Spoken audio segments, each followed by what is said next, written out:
Here. Here. Commissioner Geller. Here. Commissioner Bucker. Here. Quorum is present. Okay, thank you. Stand as you wish for the pledge and the invocation. Pledge allegiance to the flag of the United States of America and to the republic for which it stands, one nation, under God, indivisible, with liberty and justice for all. Mr. Clerk. Dear Lord, we thank you. We thank you for so many things. We thank you for the ability to serve the people of St. Francis County. We thank you for the candidates that have taken the step out and filed this morning to serve the people of St. Francis County. We ask your blessing upon all that are still sick and ask that your grace be given to them. We ask today's meeting that you help us make good decisions in all that we do. All these things we ask in your Son's name, Jesus Christ our Lord. Amen. Amen. Consent agenda is on the board, or that financial statement is from the auditor's office, and that is, again, the monthly report. No, it's the one that you guys approved. It just has to be published. And Okay. you're just- Right, these are the this is the approval to publish the 2021 financial statement. Okay, all right. A motion to approve, I'll make a motion to approve the consent agenda. and a second. I'll second. All in favor, aye? Aye. Aye, thank you. Moving right along, happy. Big holiday here. I just declared this a holiday. And we'll have to wait 200 years for the next most significant holiday there. But anyway, reappointment of our health department director. Anybody want to comment about that? Hi. Come on in. Linda? Start out with your name, please. Well, we were just talking before, I know you've been busy. Yes, Linda Ragsdale, Okay. And you have served how long now as health department director? 1 year as health department director. Okay. And how's it gone for you? We've seen better days. Actually, the latest variant, the Omicron, I think we're on the downhill slope, which is very good. Our percentage for positivity in our counties went from 38 down to, I think we're 10 now, so that's good. Less sick people. This is a new variant, so we're always getting new data. Recommendations are coming in from the scientists, the CDC, and the Department of Health. We've shortened isolation and quarantine time. Fully vaccinated, you don't need to wear a mask now unless you are immunocompromised or have health risks. I'm not supposed to campaign for you, but I get good reports. All the while about this. doing everything else that they do, which is makes Right. That's just one. That's just one. Yes. So, we're really starting to prioritize our other services, walk-in immunizations for children and adults that we do, opening our STD clinics back up. We have, working with the school with vaping, which was kind of put on the back burner. Vaping is a very top priority for the upcoming years for us. Our WIC clinic is going strong. They're seeing clients in the office now to help new moms, babies, and children. Okay. Do I have a motion? I make a motion, we reappoint Linda Ragsdale as the health department director. I'll second that. Any questions, comments? Hi, Commissioners. I have in the past year utilized the services of the health department, primarily for questions and information. They've been very receptive with my ignorance concerning primarily COVID-19. Me, like other members, office holders, have worked diligently to try to keep our office staff as healthy as possible, and the health department has been responsive to our questions. It's not like she went in at a very easy time and had plenty of time to learn the job, all that. Road bridge can cover things with. And done a great job in trying times. And I think it's really tough with the mask mandates. The number one thing we read on the fatalities is obesity, where you really have a problem is if you mandate weight loss. Because I always thought Pritzker's going to be in serious trouble in Illinois. He wouldn't think about mandating the worst cause of things, but For sure. that will be tough to enforce. Our top priority is going to be education and encouraging best health practices. Oh my. How would you do that? Put a big set of scales in front of Walmart? Yes, you would. You'd have to, before you can go in, before you leave produce, you'd have to be weighed or something. I don't know, but that's No, the number produce one. would be fine. But that was interesting. You mandate something. They'll have to be outside the commission room too. We'd hire a skinny person. I'm not sure that we have enough staff. Again, Instead of closing the workout centers, when obesity is. Okay, let me get this back under control here. Any other comments without him. Any other comments? Okay, all in favor of sticking this lady with another year of this job, please say aye. Aye. Aye, thank you, and we appreciate you, thank you so much. Thank them all out there for us. Yeah. Congratulations. 2021 budget amendments, who's gonna handle that? Yeah. There we go. I'm not touching them. You're not,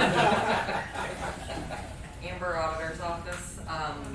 Every year we have to amend the budget for any funds that went over their expenses, not necessarily on revenue. If you get more money, that's okay, but if you spend more money than you budgeted, then you gotta amend it. So the good news is most of the budget amendments were due to increase in revenue, so that meant more turnover. We also paid off our debt. So I'm just here to seek approval for the 21 funds that were over budget to be amended. okay. Motion? I'll make a motion that we approve the budget amendment for. To actual. The what? We need to specify that we're amending it to the actual expenses. Okay, I'll make a motion that we approve the actual budget amendment For for 2021? 2021. Okay, second? I'll second that. Now, questions? Total amount? In total, we went over budget $1,557,443.32. Now that is as a whole for all of the funds. So some funds we didn't use as much as budgeted, where some went over, but that was the total amount. We're still solvent though?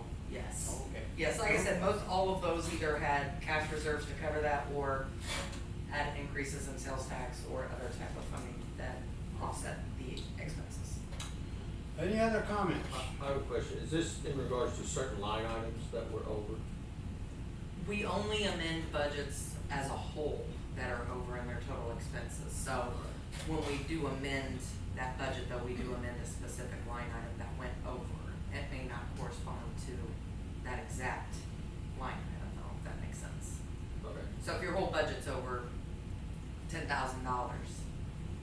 that doesn't necessarily mean there's one specific line item in your budget that's over 10,000. You just have to amend Okay. one that went over for that. Okay. Any other comments, questions? All in favor? Aye. Aye. Thank you so much. And that's about the gist of our business meeting. It's really busy lately. Next meeting will be in March, way up in March. Yeah. Oh, yeah, now we do have a closed meeting this afternoon here at 2 p.m. and we didn't get that posted. Now, Kevin, how do we handle that? Can we have it open? Unless it's an emergency, legally, you can't handle it, but I mean, you can do whatever you want, but you have to have 24-hour notice, for this right. Well, No, actually, we could have it in there. Just have, I mean, it doesn't have to really be closed. or we can limit the number of us that are in the meeting. We could do that too. But we could have something in here and then. It just have it open lately to the came public. up and we didn't get it. Are you on. expecting action? No. You could have a No. presentation, I guess, but. That's all it is. It is, yeah. It's an informational meeting. Okay. It doesn't need to be closed, then you can amend this, agenda, if you want to, technically, you can amend the agenda, only recess at the end of this, and come back into session at the time of your. Okay, let's do it that way. informational Let's- budget. So, Recess? that Yeah. last slide is wrong. We won't Okay. adjourn. We won't adjourn. And I will take full responsibility for that. That is my fault, guys. I added the Linda name, meant to add that at the same time, and I forgot. I got So both your calls at the motion same will time. be go into recess. Yes. Okay. when we- All right, we'll do it that way. Thank you. Okay, See what you did in your phones. other possible, anybody got correspondence? Public comments, Jerry. Oh, yes, Mark, you got I want to thank Harold and Carrie yesterday. I had a medical emergency, and those guys stepped up. Harold made the decision, I need to go to the emergency room, he took me there. You're welcome. I want to thank you guys. You were at the point that you wanted to go, but you didn't really want to go. So we just took charge, that's all. Carrie followed along, stayed there till my wife got there. I take that seriously, thanks. Thank you, you're welcome. And we would have always regretted it had it gone the other way. You wouldn't have lasted long enough to regret it, other than that.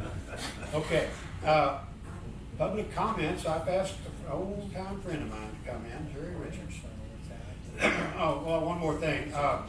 Today started the filing for reelection. And so that's going on now.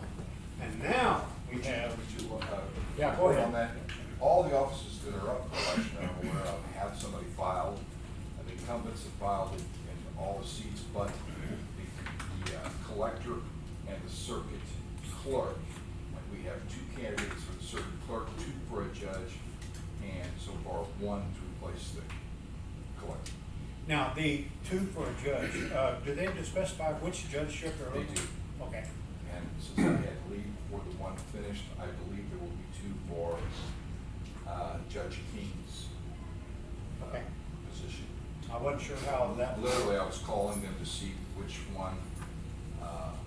Linda Carver was there. I'm sure she is public that she was in the process of filing, but She is announced. She's not, well, and she was at the window, but I have not. You literally, she hadn't picked her number before I came up the stairs, and so she's running for one of the judgeships. So. All right. Now, any other comments before I turn Jerry loose? And turning Jerry loose is not a casual comment. I've known Jerry for years, and I see you're an educator, and you've always been an educator to me. So come on up, Jerry, talk to the microphone, and I think we'll learn something here. It might accidentally happen, you It know. might accidentally happen. Jerry is a retired teacher from Potosi. How many years? 32 altogether. Okay. All right. Go right ahead. Okay. I'll be as brief as I can here. I talked to these gentlemen last week and kind of gave them the overview of what's going on. I'll give you the same thing I gave them. If you have any questions, I'll be glad to answer them. Basically, is there anybody in here who is not familiar with what a feral hog is? You guys all know what they are. It's just like some brand new thing to you. That's not a Duroc or old China. No. Anyway, basically, feral hogs is a problem we're having in this part of Missouri.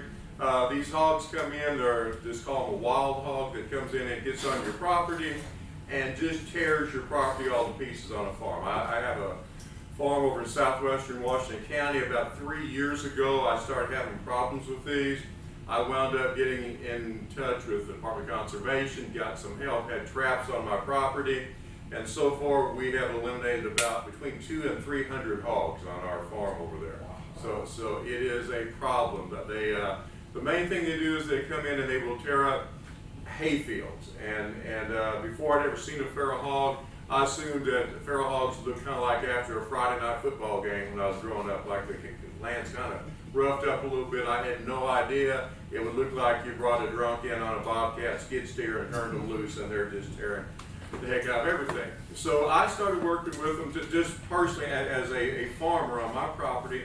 And then last year they decided, the decision was made that through the ag bill, through the federal ag bill, there was going to be money provided to go and ultimately come to the University of Missouri Extension to help people out who were having problems with this. Because up to that point, basically it was kind of vague and scattered who you talked to if you were having a problem. And so now there are 4 of us in this position, or there will be 4, right now there's 3, basically scattered out from about parallel to where we are now going north, but all the way across the southern Missouri down to the Arkansas border. And basically what I do, and I've got some information if anybody's interested in it, what we do is, if you have a problem with feral hogs, we will come in, you give me a call, and that's where I'm like a liaison. You've got a contact number now. You holler at me. I come to your property with a trapper, and we look at the damage that you've got. It might be a little bit of damage, kind of vague, or it might be just a disaster like what I started out with. We will set up game cameras, we'll put bait corn out, we'll make sure we've got hogs coming. Once we have hogs coming, then we'll construct a trap, which is basically a round drop trap. It's made out of cattle panels. The hogs come in and they trip the trap and you catch them. The trappers will go out and they will run those traps every day whenever they're set. If the hogs are caught, then we eliminate the hogs, we get rid of them for you, we reset the trap for you. And if you have, as like I did, problems with damage to your ground, which you're almost inevitably going to have, we have got part of the program that is coming online that's not there yet, is to have remedial equipment to bring in, like drags and discs and things like that, to try to get the property back in the shape you want it to be in. Another service we offer is if there's a form we have, it's called a 12A form, that we can come in with a helicopter. Well, first of all, if you think you've got hogs that we can't find, we'll bring a drone in and run the drone over the property and find the hogs, and we bring a helicopter in. We can do night hunts of the hogs, whatever it takes to try to eliminate them. If anywhere along the line somebody doesn't like what we're doing, it's no problem whatsoever. We'll just pull our stuff out and let them go back to where they want to be, or where they were before. If they've got a situation where they have maybe they want to eliminate the hogs, they want to go do that, okay? That's fine with us too.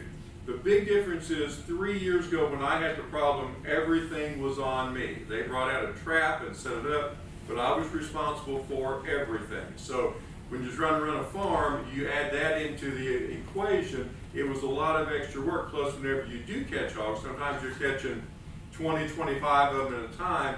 Just the process of getting rid of them, disposing of them, etc., is a pain. And then you got to do the whole thing. Sometimes it's the dead of winter and it's freezing. Other times it's been during a rainy spell and you got a quagmire out there you're dealing with. It's just so nice to have somebody come and do the thing for you. Basically, I'll say this is because some of you probably aware. There have been some, over the years, a lot of differing opinions on feral hogs and the way you want to handle them. And some people are very much in favor of this way, like me, and they've had good luck. Other people have different opinions about it. So, like in the area I cover, which is looks like probably like Washington County and Iron and Madison and Wayne and Bollinger and Reynolds, you can go to different meetings and get entirely different feedback from people based on the experience they've had, the feelings that they've had. We should handle it this way or handle it that way. Bottom line, we're a free service. If people are interested in it, we're there to help them. And if they prefer not to, that's no problem. We wish them a good day, and we're still there if they need anything. Good job. Okay. Anybody got any questions for Jerry? This is fully funded by the state of Missouri, I think? No, it's federal. It's federal through the farm bill. The way it comes down from the federal through the Department of Conservation, because they were the ones originally working with it, into University of Missouri. So when my check comes, it comes from University of Missouri, just because it was set up to be that way. There are other groups involved, like the Forest Service, APHIS, lots of different groups. That's why it's called a partnership, that each person does their part. So, and for example, if you have a trapper, you might have a trapper who works at the Conservation Department, you might have a trapper who works at the Forest Service, you might be through APHIS. There's like between 30 and 40 trappers they have scattered about. But the whole thing, though, is funded federally through the Farm Bill. One other question, I've had a lot of people ask this, and I know it's changed over the last 2 or 3 years. Is there a quote unquote open season on feral hogs year round? No. And that's where the controversy comes in. The bottom line, and cut me off if I give you too much information here.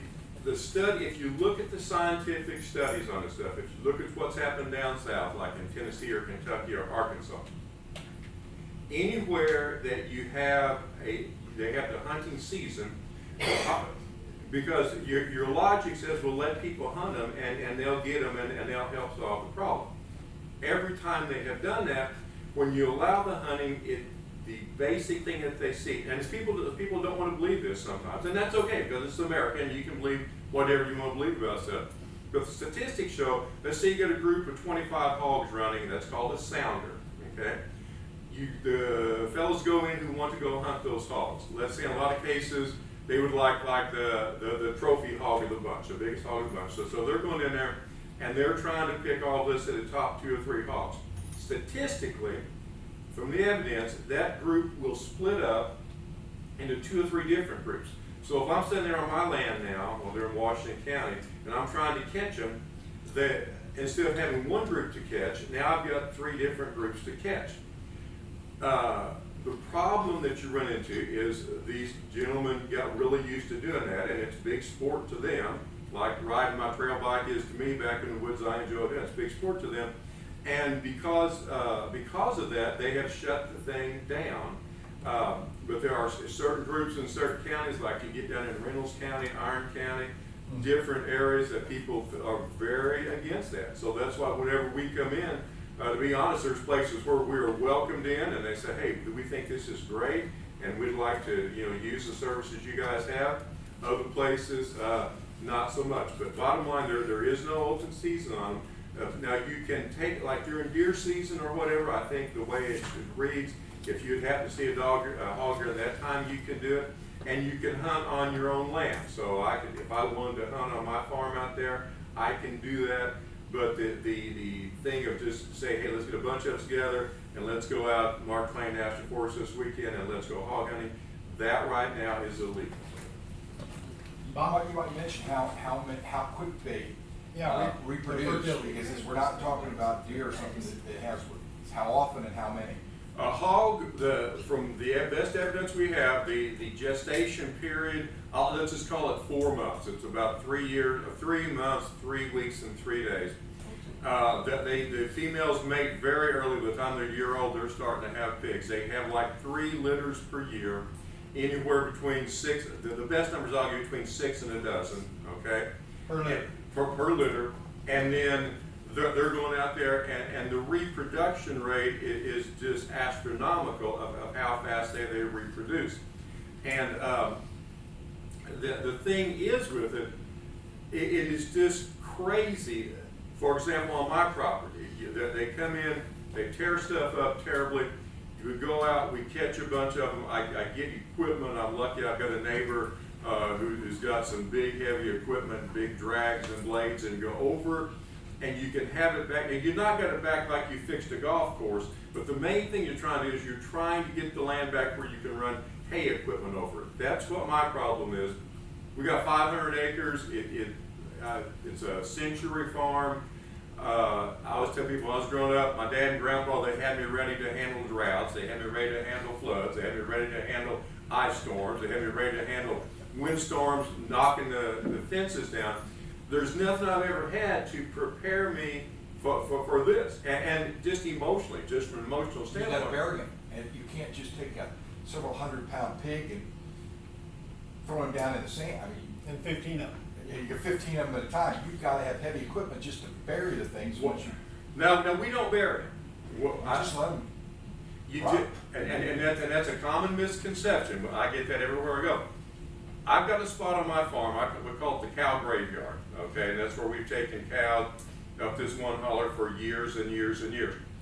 And that's where I wind up going with mine. It is amazing, and we've had this meeting, we've had this discussion, the other guys in my position, how fast nature will come in and those things disappear. And you can have literally, I mean, like I said, this one time I had a pile of like 25 of these hogs, and we put them on a big trailer and just drag them off, and they're heavy to move too. You know, first 2 hogs I caught were about 400-pound hogs. Okay, and so we're using the tractor and moving them around.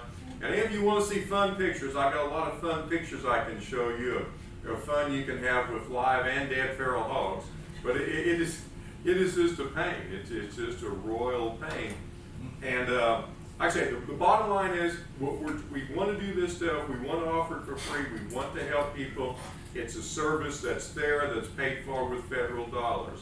And we've had most people that have contacted us, really, really good reception, really good, because you know, anytime you can come to somebody and say, hey, you got a problem, we can help you fix it for free. I was in sales a long time, sold motorcycles and ATVs and stuff. As bashful as you are, you were in sales. I just sucked it up and, Okay. and got up there and just tried to, put a few sentences If you guys together. ever get over that shyness, you'll be okay. Well, I give love to Mr. Engler. I taught at Potosi. He came over there a time or two, and he talked to our business classes, and so we had some good stuff there. How's big's the problem in this county? I know most people don't think about it, but we've got some rural areas on our edges, typically in the southwest and I don't know about the northwest, but do we have very much problem? Well, here's what I can tell you, and this is going to be an open-ended answer. Your problem, from what I've gathered, is one of the smaller problems, because you were not picked up and given to me as a county until last week. When we started, I came on in October, St. Francis County wasn't covered. and decided October, November, up through last week, and we got up to Mizzou for a big meeting up there. And at that point is when St. Francis County was added onto the list. And in the brief, quick overview we had of it, that was my understanding, was it was like a peripheral problem, like you bled on over to something else. So you guys, compared to Iron County or Washington County, it is a small problem. But as you know, for the guy who's got it, it's a major problem. I think So they're mostly in your area, right? Okay. I don't have many in my area. Yeah, you can take care of that. Bob, did you have something? I got It'd two be questions. I have this image of 180-pound plump hog ready for market and this huge 400-pound boar out there.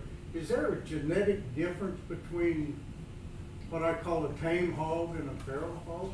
what I know about this, what I've read, if you have in your mind, if I say to you a Russian wild boar, and you picture this thing, and he's big up in the front, and he narrows down in his hips, and you picture him running across the Black Mountains over there, that is what I have seen the most. That's what comes on my property. Like if you look at this fellow up here, this is like you guys took this picture off of the little handout I gave you. Or No, I just software off the computer. Okay, this picture here, this is one you see they have these tusks, and they are usually a lot bigger up in the front. And I'll tell people, if you're just trying to picture in your mind, picture a buffalo with a snarly hog head on the front. Because, and the things are not out hardly at all in the daytime. And in shooting or in getting rid of over close to 300 hogs, I've seen a mama and her baby twice during the daytime. I have seen one large male hog when I was cutting hay that was laying by a terrace. And I have seen two hogs when I crossed my bridge one night on Hazel Creek, and I thought, that's the first thought, it's just little buffaloes, little dinosaurs there, because I came around and swung my headlights on them. In 3 years of doing this, that's the only hogs I've ever seen during the daytime, except for the ones that are in the pen. They're all nocturnal. But as far as different strains, they've got like, let's just, I'm going to give you a rough number, let's say like 20 different strains of these things. Some of the pictures I've seen from some other parts of the state, they might tend to look more like a domestic hog because it's a domestic hog that's been turned loose and it's gone kind of feral, or it's been turned loose for a generation or two and it's crossbred some. Everything I've had on my farm looks like this, and when the piglets are little, they're spotted like a fawn is spotted, and I haven't seen any variation, but when they do the tagging and the blood testing of them, they come up with all these different strains that there actually are out there. Second question I had is that are they edible? In other words, if you kill one of them, what do you, I mean, could you? It tastes like. Are they usable? Oh, no, they're not. Pardon? Are they usable? Are they usable? Yeah. Yeah, it's a good question. From the best answer I can give you, I've got a friend of mine that we worked together for a long time in the assessor's office in Potosi, and he and his wife would come out and they would shoot especially the smaller ones and take them and grind them up for sausage, et cetera, et cetera. They absolutely loved it, okay? I tried it. The thing that concerns me is there's these things like different types of brucellosis and different diseases that these hogs may or may not be carrying, okay?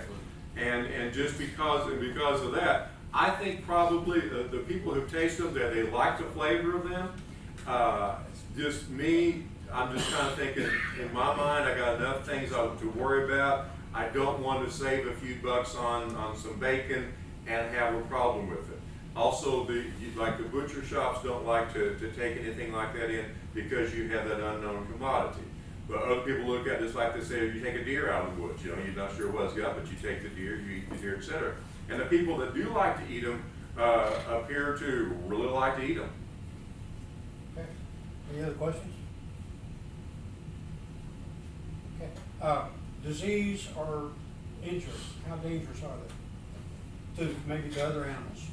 Okay, we've got some great pictures. One of the things that they do, and it's not on here, they will eat baby deer, they will come through turkeys and wipe out turkeys. Anything they can find, they'll eat. One of our good pictures, well, I say good pictures, one of the most impactful pictures that we have is one of them, there's a big mama and she's got a fawn in her mouth, and she's running across, and that little fawn is not quite dead yet, and her little piglets are following her.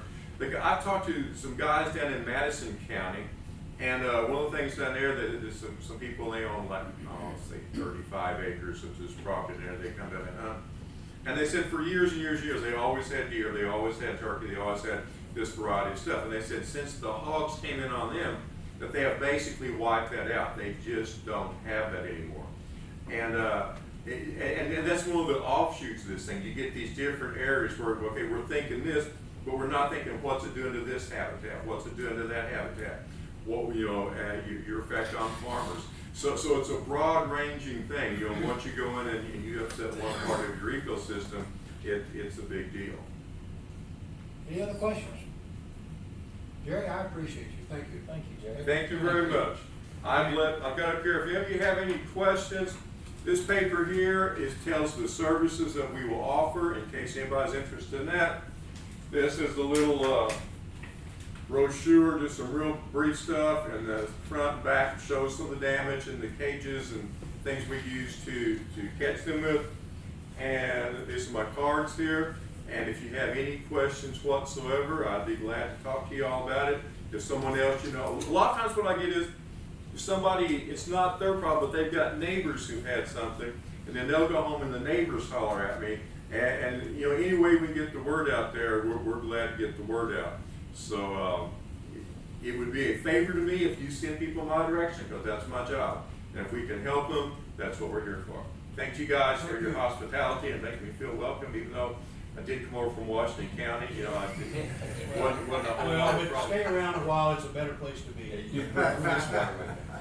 No, I did not bring Fitzwater with me. Yeah, that's good. I was told from the get-go, you know, Leave him home. leave Fitzwater home, and he's not used to being out public anyway, you know. You know, the Potosi school system survived both he and Paul Fitzwater Oh, my God. for a lot of years.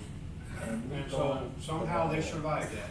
And Louis, I forgot about Louis. Yeah, Lou almost got by undetected there, didn't he? Yeah, he did, yeah.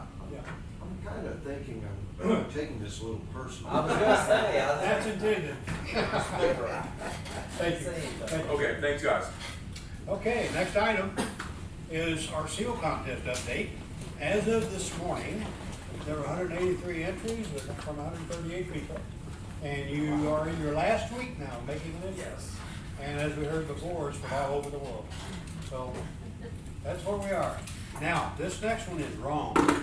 Okay, I make a motion that we recess until 2 o'clock. 2 o'clock. Okay, second? Second. All in favor, aye. Aye. Thank you all.